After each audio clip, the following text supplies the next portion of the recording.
Hello everyone, welcome again. We were reading chapter second a gift of chappals. हम a gift of chappals पढ़ रहे थे और हमने इसको लगभग हाफ कंप्लीट कर लिया था। आज हम इसका सेकंड पार्ट देखेंगे। मृदु crept up to the window. Lily was sitting a little distance away quietly holding her violin and browsing, her elbows jutting out and her eyes glazed with concentration. मृदु क्या थी, वो विंडो के पास में बैठी हुई थी और लली वॉज सिटिंग। मृदु क्रैप्ट अप मृदु जो थी वो विंडो के पास में खड़ी थी और लली जो थी वो गिटार बजा रही थी। उसने वायलिन को पकड़ रखा था और उसकी जो एल्बोज थी उसने उसको वहाँ पे जो वायलिन के तार होते हैं उसको अच्छे से पकड़ रखे थे और उसकी आईज जो थी उसका पूरा फोकस अपने वायलिन पे था। In front of her with most of his back to the window was the bony figure of the music master. He had a mostly black head with a fringe of oil black hair falling around his ears and an old fashion tuft. और उसके पास में ही उसकी music master बैठे थे जो कि एक छोटे फिगर के व्यक्ति थे, मतलब उनकी जो साइज़ थी वो छोटी थी और उनके जो वो मतलब टकले थे। उनके जो हेड है उस पर ज़्यादा बाल नहीं थे और उनके जो भी बाल थे जो कान के पीछे की तरफ थे और उनके जो बाल थे वो ओल्ड फैशन थे। A gold chain gleamed around his leathery neck, और उनके नेक पे एक गोल्ड की चैन थी। And a diamond ring glittered on his hand, और उनके हाथों में एक डायमंड की रिंग थी।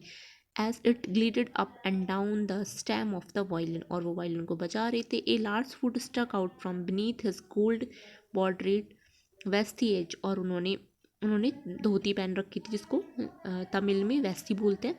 उन्होंने ये उनका मतलब पूरा डिस्क्राइब किया गया है कि उन्होंने क्या क्या पहन रखा था। And he was beating time on the floor with the scrawny big toe, और वो अपने जब वो वायलिन बजा रही थी तो उनके जो पैर के जो पंजे होता है उससे वो अपने फ्लोर पे उसे पटक रहे थे। यानी कि जैसे हम म्यूज़िक करते हैं तो हमारे पैर चलने लग जाते हैं ना म्यूज़िक बजते हुए, तो ऐसे ही वो जो वायलिन बजा रहे थे तो उनके पैर भी नीचे फ्लोर पे स्टप कर रहे थे। He played a new few notes. Lalli strummed behind him on her violin which looked quite helpless. He played a few notes, वो फ्यू नोट्स बजा रहे थे। जो वायलिन होते हैं जो उसके गिटार होते हैं उसको नोट्स बोलते हैं, तो उसको बजा रही थी और जो लली है वो उनको फॉलो कर रही थी और वो लली जो है वो हेल्पलेस मूड में दिखाई दे रही थी। ये देखो इस पिक्चर में डिस्क्राइब कर रखा है। ये जो लली है यहाँ पे बैठी हुई है और इसे बिल्कुल भी इंटरेस्ट नहीं है वायलिन सीखने में। और ये जो म्यूज़िक मास्टर है वो उनको दिखाया गया है कि वो टकले, उनके सर पे ज़्यादा बाल नहीं है और जो बाल थे वो उनके कान के पीछे थे।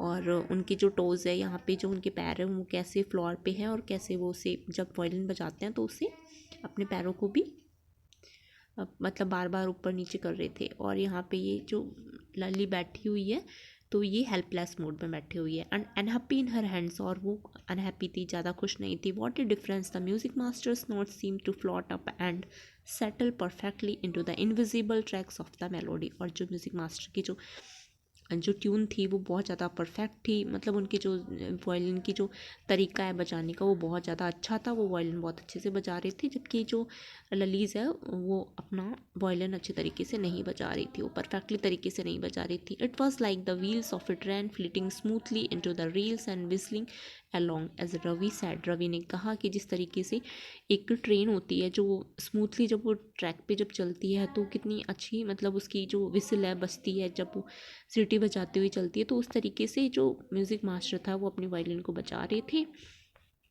मृदु stare at this hug bringed hand moving effortlessly up the violin system making lovely music। और जो मृदु है वो भी उसने भी ये बात कही कि हाँ म्यूज़िक मास्टर बहुत अच्छे वायलिन बजा लेते हैं और उनकी जो म्यूज़िक की जो साउंड है बहुत अच्छा लग रहा था उन्हें। स्क्वैक there was Lali drilling again, और लली जो जिस तरीके से बजा रही थी उस तरीके से ऐसा लग रहा था कि वो कुछ भी नहीं सीख पा रही है और वो सिर्फ फॉर्मेलिटी निभा रही है। Amma came well from the gate. Amma, oh, Ravi sent the beggar away, cried his mother from the back veranda.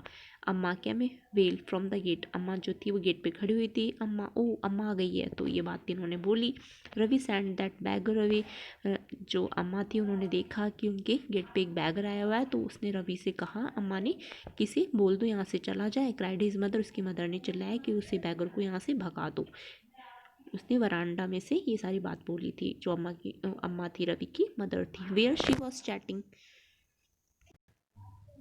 With Tapi, और वो जो अम्मा थी वो तापी से बात कर रही थी, यानी उसकी जो ग्रैंड मदर थी यानी जो रवि की जो दादी थी उनसे वो बात कर रही थी बरामदा में बैठे हुई, और उसने जैसे ही बैगर को देखा कि बैगर आया तो उसने रवि को बोल दिया कि उसको बोल दो यहाँ से वो चला जाए।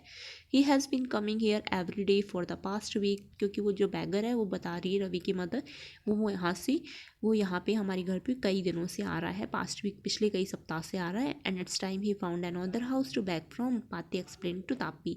और उसने कहा कि अब उसका जो टाइम पीरियड है यहाँ पे हाउस पे आने का वो ख़त्म हो चुका है, उससे कहो अब वो दूसरे घर पे जाके भीख मांगे। पाती एक्सप्लेन टू तापी, पाती ने ये बात तापी को एक्सप्लेन करके बताई कि उसका टाइम हो गया, उसको बोल दो यहाँ से चला जाए और दूसरे घर पे जा करके ये भीख मांगने का काम स्टार्ट कर दे। Mridu and Meena followed Ravi out, Mridu और मीना फॉलो कर रही थी रवि को, उसके पीछे पीछे वो भी चले गए। The bagger was already in the garden, जो बैगर था वो ऑलरेडी गार्डन में बैठा हुआ था, making himself quite at home, और वो ऐसा फील करवा रहा था कि वो अकेला है इस घर में। He had spread his upper cloth under the neem tree and was leaning against it trunk, apparently prepared to take a little snooze while he waited for the arms to appear. Go away, said Ravi sternly. My pati says it's time you found another house to beg from. जो वो था जो bagger था, तो वो उसने क्या किया, वो नीम के ट्री के नीचे वो एक कपड़ा लेकर आया था अपना, उसका जो कपड़ा था उसने बिछा लिया था नीचे फ्लोर पे, और उस पर आराम से वो लेट गया था। तो इतने में रवि आया उसके पास में, और रवि ने कहा कि मेरी पाती बोल रही है तुम अब यहाँ से जाओ, तुम्हारा टाइम यहाँ पे ख़त्म हो चुका है, यहाँ से जाओ और जाके दूसरे घर में जा कर के भीख मांगो। The beggar open his eyes very wide and gazed at each of the children one by one. Beggar ने अपनी जो बैगर लेट गया था अपने कपड़े पर, और उसने जैसे ही देखा अपनी आंखें खोली तो उसने तीनों बच्चों को देखा one by one. The ladies of this house, he said at last in a voice choked with feelings, are very kind souls. तो बैगर ने बोला कि जो इस घर की लेडीज़ है ना, वो अम्मा के बारे में बता रहा था, जो रवि की मदर है ना उसके बारे में बोल रहा था बैगर कि वो बहुत ज़्यादा अच्छी है, वो ऐसा नहीं बोल सकती, मुझे बिलीव नहीं हो रहा कि वो मेरे लिए ऐसा बोलेगी कि इस बैगर को यहाँ से भगा दो। I have kept my body and soul together on their generosity for a whole week. वो मेरी बहुत ज़्यादा उन्होंने हेल्प की है, मैं कई सप्ताह से यहाँ पे आ रहा हूँ, और मुझे जो भी चीज़ होती है, जिस चीज़ की भी नीड होती है, वो मेरी जो नीड है उसको फुलफ़िल कर देती है। I can't believe that they would turn me away, मुझे बिल्कुल भी नहीं लगता कि वो मुझे ऐसा जाने के लिए बोल सकती है। ही raised his voice, amma amma, oh said his wail might be, but it certainly was not feeble. It began in a deep, strong rumble somewhere in his withdrawn belly and came booming out of his mouth, with its few remaining teeth stand broad with battle chiming. ये सब बोलते हुए रवि जो था वो सब कुछ समझा रहा था कि तुम चले जाओ यहाँ से, वो पाती की सभी बात कर रही है मेरी मदर, और उन्होंने यही बोला है कि तुम यहाँ से चले जाओ और तुम जाके अब दूसरे घर पे भीख मांगो। ये इस पैराग्राफ की हिंदी मीनिंग है। Ravi tell him there's nothing left in the kitchen, Ravi ने बोला कि अब हमारे किचन में कुछ नहीं बचा है। कॉल रुकुमनी, रुकुमनी को बुलाते हुए, and he is not to come again, tell him that she sounded fed up. उसने जो रुकमनी है वो बोल रही थी कि उसको भगा दो यहाँ से, मैं उसे खाने के लिए अब कुछ नहीं दे सकती, उसका यहाँ पे जो टाइम था वो ख़त्म हो चुका है। तो रुकमनी उस रवि को ये बोलती है, और रवि वापस उसको रिपीट करता है, repeat it all to the beggar, beggar को ये रिपीट कर देता है। Repeat to beggar. What his mother said had been easy for them all to hear. There under the neem tree the beggar sat up and sized. तो इतना सुन कर के जो बैगर वहाँ पे बैठा हुआ था, लेटा हुआ था वहाँ पे नीम ट्री के सामने, उसने ये बात, रुकमनी की जो बात थी वो पूरी की पूरी उसने सुन ली थी।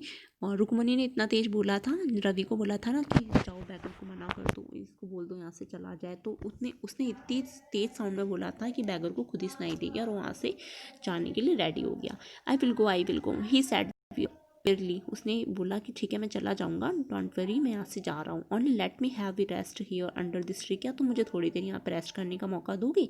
The sun is so hot, क्योंकि अभी जो सन है बहुत ज़्यादा हॉट है। The tar has melted on the road, और जो टार है वो रोड पे बिछे हुए हैं और वो बहुत ज़्यादा गर्म हो जाते हैं, मतलब गर्मी का दिन है तो जो रोड है बहुत ज़्यादा हॉट हो जाती है। माई फीट और ऑलरेडी, मेरी जो पैर हैं वो ऑलरेडी बहुत ज़्यादा गर्म हो जाते हैं।